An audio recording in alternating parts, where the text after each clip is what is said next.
Hey, church family. So good to be with you again today on this Wednesday as we pick back up in our study in Jesus's words in the Sermon on the Mount in Matthew chapters 5 through 7. And today we come to his words in Matthew chapter 6. From the earliest of ages, we are trained in how to make an impression on others. From the earliest of ages, we are consciously and even a lot of times subconsciously kind of being taught the value of the attention and the approval of others, and to seek that so often and so much in our lives. And yet, more often than not, that can really keep us from doing the kinds of things and living the kind of life that can make the biggest difference of all. And it's to this that Jesus speaks in this passage that we're going to be looking at today in Matthew chapter 6. And specifically, we're going to be looking at verses 1 through 6, and we're going to skip down to verses 16 through 18, and then we'll come back next lesson, and we will talk about next week's lesson, not tomorrow's lesson, but next week's lesson. We'll talk about verses 7 through 15. And so let's just go ahead and read what Jesus has to say, starting in verse 1. He says, "Be careful not to do your acts of righteousness before men, to be seen by them. If you do, you will have no reward from your Father in heaven. So when you give to the needy, do not announce it with trumpets, as the hypocrites do in the synagogues and on the streets to be honored by men. I tell you the truth, they have received their reward in full. But when you give to the needy, do not let your left hand know what your right hand is doing, so that your giving may be in secret. Then your Father, who sees what is done in secret, will reward you. And when you pray, do not be like the hypocrites, for they love to pray standing in the synagogues and on the street corners to be seen by men. I tell you the truth, they have received their reward in full. But when you pray, go into your room, close the door, and pray to your Father who is unseen. Then your Father who sees what is done in secret will reward you." Then skipping down to verse 16. "When you fast, do not look somber as the hypocrites do, for they disfigure their faces and show men they are fasting. I tell you the truth, they have received their reward in full. But when you fast, put oil on your head and wash your face, so that it will be obvious to men that you are so that it will not be obvious to men that you are fasting, but only to your Father who is unseen, and your Father who sees what is done in secret will reward you." One of the love affairs that we have as Americans is the exposing of a hypocrite.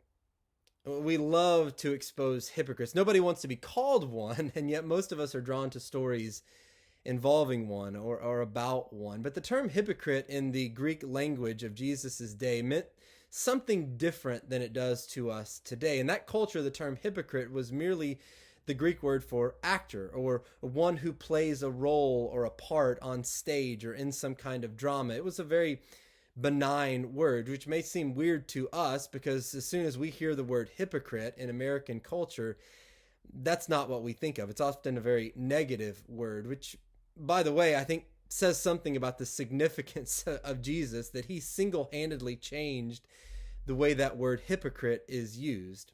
17 times Jesus uses that word, but he doesn't use it to refer to someone who plays a role or wears a mask on a stage, but rather he uses it to refer to someone playing a role and wearing a mask in real life, on the stage of life, if you will, and that looks can be deceiving.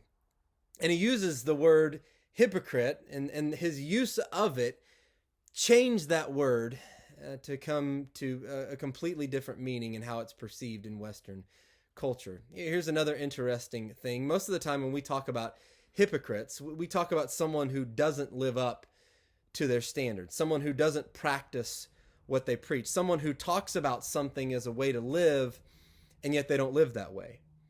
But interestingly, that's not the meaning of the hypocrite that Jesus uses here. Biblically here, a hypocrite is someone who's actually doing the right things. They're not just talking about it, they're doing it, but they're doing it for all the wrong reasons.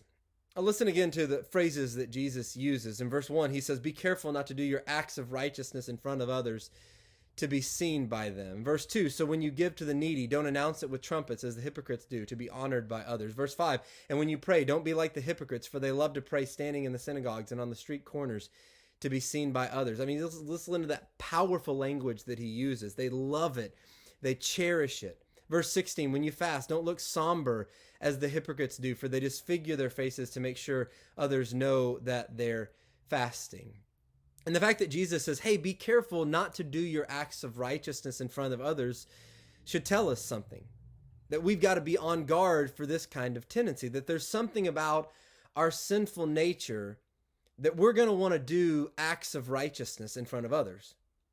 Because the reality is that that's all of us to some degree or another. We want to be seen. We want to be accepted. We want to be respected. We want to be esteemed. And this desire can be a powerful thing that runs deep in our lives. And this desire has even been the reason that a lot of evil has been done in this world. But it can also be the reason that a lot of evil isn't confronted in this world, because the people who should be confronting the evil are too self-conscious about the way others will perceive them if they do confront it. By the way, this desire can also be the impetus behind a lot of good things that's done in the world. Many incredible contributions to our world have been made by very vain people. And I'm not trying to be judgmental, I'm just pointing out the reality. Now, there's nothing wrong with wanting to be appreciated for making some contribution or for doing something for somebody. And yet, we can't allow this desire to be seen and honored and recognized to go unchecked. Why? Well, for starters, I think allowing this desire to go unchecked can condition us to live for and by the opinions of others. We often give politicians a hard time for seeing which way the wind blows before they take a stand on something, but the reality is that we're not all that different. And oftentimes that leads us to the wearing of masks and the playing of roles in our lives. And so often that really does hinder our witness as believers, because sometimes we live and act one way among Christians in a Christian setting, and we go and live and act in another way in all the other times in our lives. And oftentimes the reason we do that is because we're trying to please both people groups. But trouble happens when those worlds collide, and there's reproach brought on our witness. And even more than that, some of us are so good at wearing masks and playing roles and trying to impress people that it's hard for us to know who we really are on the inside, or what we really like or don't like, or what we value or don't value, or what we were made for. And it's very easy for us to think of everybody else's opinion in whatever audience we're in, except for the one whose opinion matters the most, and that's God's. Another reason why we can't let this desire to be seen and honored and recognized go unchecked is because it conditions us to settle for the rewards of others. And eventually that desire is only going to starve us. What others think of us can be rewarding at times. Jesus knows that. He acknowledges just that. Just listen to how often he mentions the reward of being honored by others. Verse 2, I tell you the truth, they have received their reward in full. Verse 5, I tell you the truth, they have received their reward in full. Verse 16, I tell you the truth, they have received their reward in full. 3 times Jesus says they're doing this to be seen. They're giving to be seen. They're praying to be seen. They're fasting to be seen. And guess what? They want their reward. Well, they're going to get it. They're going to receive their reward in full. In other words, when God sees what we're doing, and when we're doing those things to be seen and honored and recognized by others, he kind of steps aside and says, okay, well, you want this from them, you got it. Just keep in mind that that's all the reward that you're going to get. But here's the problem. The reward in full of being noticed by others isn't always so fulfilling. It's never really enough. Seeking the praise and honor of others is really just like any other addiction. It leaves us wanting more and more and more. It expands our stomachs for it. It increases our appetites for it so that it takes more of it to fill us. But in the end, the reality is it can never fill, and we wind up starving on it. Here's a third reason why we can't let this desire to go to be noticed and to have that esteem go unchecked. And it's because a lot of times it conditions us to self-service behind the mask of serving God and others. And this is a lot of what Jesus is warning us as his disciples to be careful of in our giving and in our praying and in our fasting and in things that we do. Because if we're not careful, we can make our righteous acts more about us than about the glory of God. And when that happens, really, you could almost say that we're trying to steal the glory of God for ourselves. For instance, instead of someone realizing what a benevolent and gracious act that we're doing and pointing back to the God that we serve, and that He would see someone in their time of need and use us as a way to help them and bless them, we might be tempted to say, well, hey, I did this. Look at me. I need to get the credit for this. Or sometimes we can make our righteous acts more about us than about the good of others. And here's the dangerous thing with that. The moment mercy and compassion and peacemaking, all the other things that Jesus calls us to in the Sermon on the Mount, the moment something threatens our reputation or others' opinions of us, the temptation is to kind of toss those righteous acts by the wayside. Which leads to another reason I think it's so important for us to keep this desire in check, and that's because it robs us of the freedom to rise above the opinions of others and to do what God calls us to do. Living the kind of life that Jesus calls us to in the Sermon on the Mount won't always bring favor and honor from the world. And if we're constantly worried about seeking the honor and praise and esteem and opinions of others, it won't be long before we find ourselves enslaved to those things, instead of being free to rise above them and to do what God has called us to do and to live how He's called us to live. Here's the deal. Everything God calls us to do ultimately has something to do with bringing more of His kingdom to pass and bringing freedom to our lives and to the lives of others. But here's the problem.